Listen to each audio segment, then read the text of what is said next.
दोस्तों दुबई में इस बार मनाई गई अंबेडकर जयंती, लेकिन अंदाज ऐसा कि पूरी दुनिया देखती रह गई। सोचिए, दुनिया की सबसे ऊंची इमारत बुर्ज खलीफा पर उभरती है एक ऐसी तस्वीर जो सिर्फ एक फोटो नहीं बल्कि करोड़ों लोगों के संघर्ष और अधिकार और स्वाभिमान की पहचान है।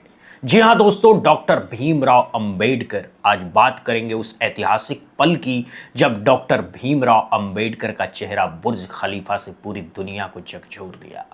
लेकिन दोस्तों, ये सिर्फ दुबई तक सीमित नहीं रहा। अमेरिका से लेकर लंदन तक, सिडनी से लेकर टोक्यो तक अंबेडकर जयंती का ये सैलाब अब वैश्विक आंदोलन बन चुका है। तो चलिए आपको ले चलते हैं इसी ग्लोबल यात्रा पर। तो दोस्तों, दुबई में इस तरह अंबेडकर जयंती मनाना कोई छोटी बात नहीं है। इसके लिए महीनों की तैयारी, इंटरनेशनल परमिशन और हाईटेक टेक्नोलॉजी का इस्तेमाल होता है। बुर्ज खलीफा को एक डिजिटल स्क्रीन में बदला जाता है जहां हर सेकंड की प्लानिंग होती है और कुछ मिनटों के लिए पूरी दुनिया की नजरें उस पर टिक जाती है। लेकिन अब जरा इस शो के पीछे का खर्च भी सुन लीजिए। वीकडेज पर सिर्फ 3 मिनट के डिस्प्ले के लिए करीब 50 से 60 लाख रुपए खर्च होते हैं। वहीं वीकेंड और प्राइम टाइम में यही रकम 1 करोड़ के आसपास पहुंच जाती है। यानी ये सिर्फ एक शो नहीं बल्कि बहुजन समाज के सम्मान और गर्व का एक ग्लोबल प्रदर्शन है। यहाँ के प्रवासी भारतीयों, खासकर बहुजन समुदाय ने मिलकर ये सपना साकार किया है दोस्तों। तालियों की गड़गड़ाहट और जय भीम के नारों से पूरा डाउनटाउन दुबई गूंज उठा है। दोस्तों, अगर आपको लगता है कि यह सिर्फ दुबई तक सीमित था तो रोकिए। अमेरिका के न्यूयॉर्क टाइम्स स्क्वायर पर भी अंबेडकर जयंती धूमधाम से मनाई गई। दुनिया का क्रॉस रोड कहे जाने वाला ये चौराहा 14 अप्रैल को भीम स्क्वायर में तब्दील हो गया। वॉशिंगटन डीसी में अंबेडकर इंटरनेशनल सेंटर की तरफ से एक विशाल कार्यक्रम आयोजित हुआ जहां अमेरिकी सांसदों ने भी शिरकत की। उन्होंने कहा, डॉक्टर भीमराव अंबेडकर सिर्फ भारत के नहीं बल्कि पूरी मानवता के नायक हैं। दोस्तों, कैलिफोर्निया में ड्रोन शो हुआ जहां आसमान में समानता, न्याय और बाबा साहब लिखा था। दोस्तों चलिए अब चलते हैं लंदन। जी हाँ, वही लंदन जहां डॉक्टर अंबेडकर ने LSE London school of economics में पढ़ाई की थी और अपना डॉक्टरेट शोध पूरा किया था। लंदन में इस बार भव्य रैली निकाली गई। खास बात यह रही कि ब्रिटिश संसद के सामने डॉक्टर अंबेडकर की प्रतिमा पर माल्यार्पण किया गया। लंदन के ऑक्सफोर्ड सर्कस और हाई पार्क में भीम गाथा का पाठ हुआ। हजारों लोगों ने समानता का अधिकार पोस्टर लेकर मार्च किया। यहाँ के भारतीय उच्चायोग ने भी एक सेमिनार आयोजित किया जिसमें ग्लोबल रिलेवेंस ऑफ अंबेडकर पर चर्चा हुई। ऑस्ट्रेलिया के सिडनी ओपेरा हाउस को भीम रंग से रोशन किया गया। वहां के सिडनी हार्बर ब्रिज पर बाबा साहब की तस्वीर लेजर शो के जरिए दिखाई गई। और दोस्तों, जापान के टोक्यो विश्वविद्यालय में एक अंतर्राष्ट्रीय संगोष्ठी आयोजित हुई जिसमें जापानी विद्वानों ने डॉक्टर अंबेडकर के बौद्ध दर्शन और पाली भाषा के कार्यों पर शोध प्रस्तुत किया। जापान के कई शहरों में सड़कों का नाम भीम मार्ग रखा गया है। सोचिए, वो देश जहां बुद्धिज्म पहले से है, वहां अंबेडकर की विचारधारा कितनी गहराई से जड़ें जमा रही है। नेपाल में तो अंबेडकर जयंती को सार्वजनिक अवकाश घोषित करने की मांग उठी है। वहीं केरल में नहीं बल्कि दक्षिण कोरिया के सियोल शहर में भी अंबेडकर पीस अवार्ड देने की परंपरा शुरू हुई है। अफ्रीका के केन्या, तंजानिया और दक्षिणी अफ्रीका में भी दलित और वंचित समुदायों ने बाबा साहब की तस्वीरें लेकर रैलियां निकाली।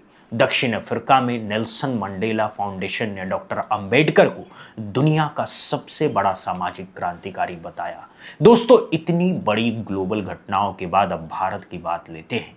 देश में लोगों से अपील की गई, अपने घरों को सजाएं, दीप जलाएं और इस दिन को अपने स्वाभिमान का प्रतीक बनाएं। महाराष्ट्र के मुंबई के दरार परेड ग्राउंड से लेकर उत्तर प्रदेश के लखनऊ, आंध्र प्रदेश के विजयवाड़ा और मध्य प्रदेश के भोपाल में विशाल रैलियां हुई।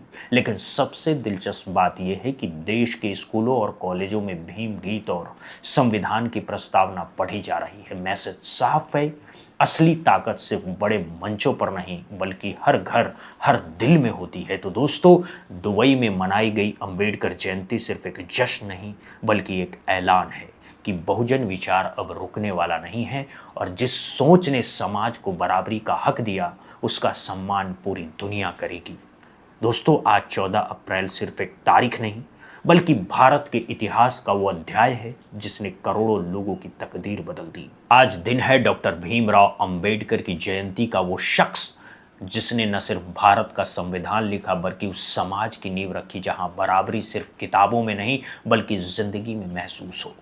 यही वजह है कि पूरे देश में आज का दिन राष्ट्रीय अवकाश के रूप में मनाया जाता है। लेकिन सवाल यह है कि आखिर 14 अप्रैल ही क्यों इतना महत्वपूर्ण है और क्यों हर साल ये दिन देश के सामाजिक, राजनीतिक और वैचारिक विमर्श का केंद्र बन जाता है। दरअसल 14 अप्रैल 1891 में जन्मे बाबा साहब अंबेडकर ने अपने जीवन में वो संघर्ष देखा जिसकी कल्पना भी आज के दौर में मुश्किल है। एक ऐसे समाज में जन्म लेना जहां इंसान की पहचान उसकी काबिलियत से नहीं बल्कि उसकी जाति से तय होती थी और उसी व्यवस्था को जड़ से बदल देने का संकल्प लेना, यही अंबेडकर की सबसे बड़ी ताकत थी।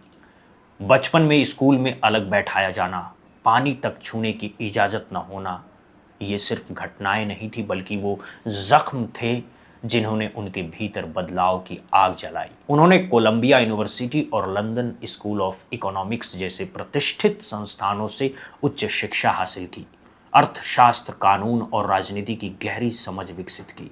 लेकिन उनकी असली लड़ाई डिग्रियों की नहीं बल्कि उस सोच के खिलाफ थी जो इंसान को इंसान से कम मानती थी।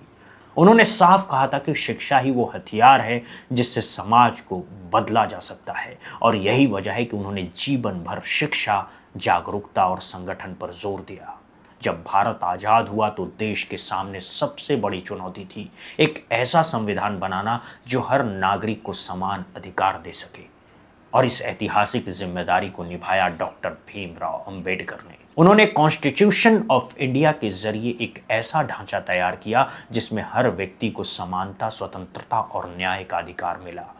मौलिक अधिकार, विधि के समक्ष समानता, अभिव्यक्ति की स्वतंत्रता, धर्म की आज़ादी, ये सब सिर्फ कानूनी प्रावधान नहीं थे बल्कि एक नए भारत की बुनियाद थे, एक नई भारत की शुरुआत थी। लेकिन अगर बाबा साहब के जीवन और उनके आंदोलन को सच में समझना है तो नागपुर का जिक्र बेहद ज़रूरी हो जाता है।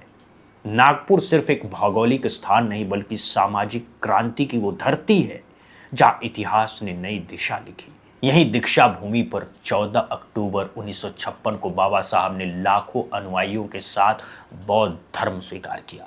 यह घटना सिर्फ एक धार्मिक परिवर्तन की नहीं थी बल्कि सदियों से चले आ रहे सामाजिक भेदभाव और जाति व्यवस्था के खिलाफ एक शांतिपूर्ण विद्रोह था।